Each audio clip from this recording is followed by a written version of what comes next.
Välkomna till Sandbyborg, järnåldersborgen på sydöstra Ölands kust. Om vi skulle befunnit oss just här för ungefär 1500 år sedan så skulle vi haft en kanske 5 meter hög mur och 4 meter bred som omgärdade ett område helt täckt av bebyggelse, här där det står. Och kom ihåg, det här är ungefär 300 år innan de första städerna växte fram i Skandinavien. Upptakten till de arkeologiska undersökningarna här i Sandbyborg var fyndet år 2010 av 5 väldigt exklusiva smyckegömmor som hittades runt om i borgen här.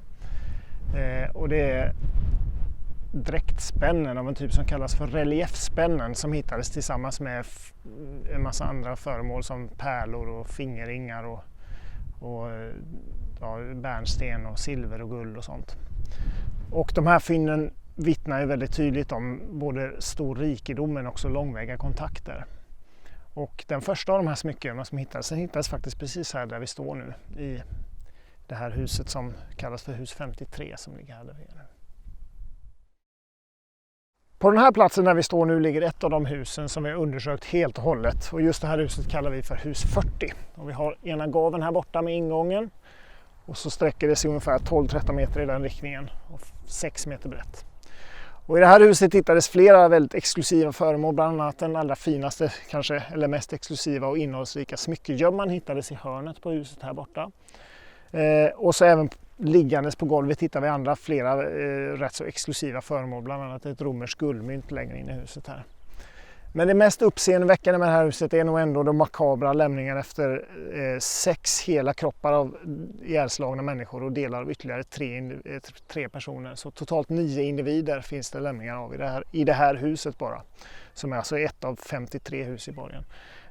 Innanför dörren låg 2 ihjälslagna unga män och längre in i huset, förmodligen ett annat rum, låg 4 hela kroppar av andra personer och som sagt delar av 3 till. Och de döda spänner i alla åldrar, bokstavligt talat från spädbarn upp till äldre vuxna. Och flera av de här individerna bär tydliga spår av våld i form av huggspår och krossskador också då. Så det här är väl ett tydligt exempel på den här brutala massakern som har skett här. Nu står vi i hus 4 som grävdes ut i sin helhet år 2016.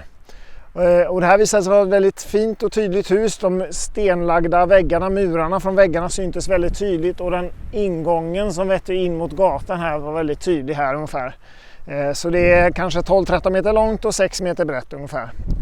Och det visar sig vara ett hantverkshus det här. Det ligger ju inte i centralkvarteret utan ute vid borgmuren då, istället i det här radiella husen som vi kallar det för, som ligger längs med borgmuren.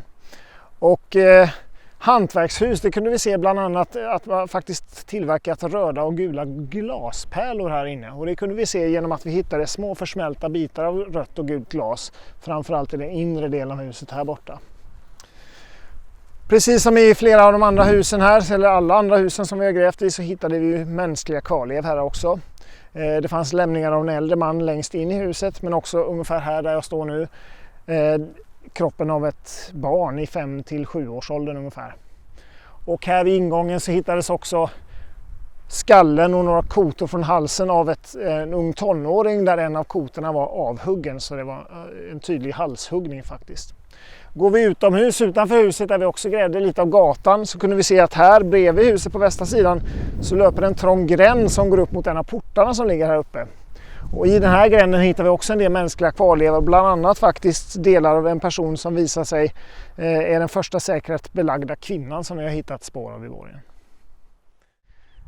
Huset som vi står i nu ligger i västra delen av det här centrala kvarteret i borgen, och är det första som man möter när man kommer in genom landporten som ligger här borta, som vi tror är huvudporten i borgen. Alltså det är första man möter när man kommer in i borgen. Och det här huset har visat sig vara speciellt på flera sätt. Det grävdes ut i omgångar mellan 2011 och 2017. Och i norra delen av huset där vi står nu, där hittades en hel del speciella föremål som antyder en del av det här husets funktion då. Här hittades bland annat en av de spektakulära och praktfulla smyckegömmorna som hittades 2010 redan. Och när vi grävde ut här så hittade vi också skärvor av romerskt glas och en liten guldskatt faktiskt hittades i den här delen av huset. Med 2 fingerringar i guld och ett romerskt guldmynt, så här solidusmynt.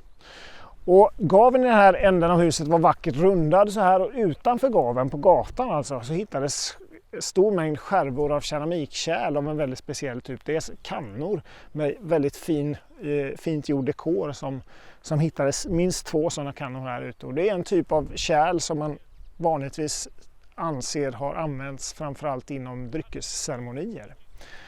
Så det finns flera saker som talar för att det här huset kanske haft en speciell roll kanske i den religiösa kulten i borgen. Här i mitten av hus 52 hittades en stor eldstad och tvärs över den eldstaden låg ett skelett av en äldre man i 50-60 års åldern så här, liggandes på mage med benen i kors. Och även om vi inte kunde se några skador på kroppen som huggspår eller så finns det en del saker som talar för att den här mannen har blivit bragd om livet och att han hittades så som han fallit för ungefär 1500 år sedan. Och en väldigt skrämmande detalj var att bäckenpartiet på kroppen var eldpåverkat. Så vi kunde tydligt se att den här eldstaden måste ha brunnit när mannen föll över brasan. Och han har då inte rört sig i fläcken utan han måste ha varit död eller djupt medvetslös när han föll där. Och ingen har bemödat sig om att flytta honom ur elden heller. Muren som omgärdar borgen är fortfarande idag ungefär 3,5 meter, uppemot 3,5 meter hög. Och här i den bäst bevarade västra delen så ser man fortfarande idag väldigt tydligt både det yttre murvärdet och det inre murvärdet. Och då ser man att muren är ungefär 4 meter tjock. Och av rasmassorna att döma kan man väl föreställa sig att den har varit kanske uppemot 5 meter eller till och med ännu lite högre då. Och här där murvärnen är tydligt synliga så kan man se att den yttre murvärnet verkar vara mer eller mindre vertikalt. Medan det inre då är lite svagt trappstegsformad eller så här sluttande, och så ser det ut på flera andra öländska borgar också. Och hur muren har sett ut, ingenting av muren är undersökt och hur den har sett ut vet vi inte riktigt exakt. Men på en av de andra öländska borgarna så finns det uppe på murraseringen stenar som ligger så som man har tolkat att det är ett omkullfallet skyttvärn då, som verkar ha varit nästan upp mot 2 meter högt. Eller 1,70-1,80 meter högt. Något. Och det i sin tur har man tolkat som ett belägg för att det har funnits en sån här krenelering då. Och så skulle det kunna ha varit här också, men det vet vi inte säkert, men så kan det vara.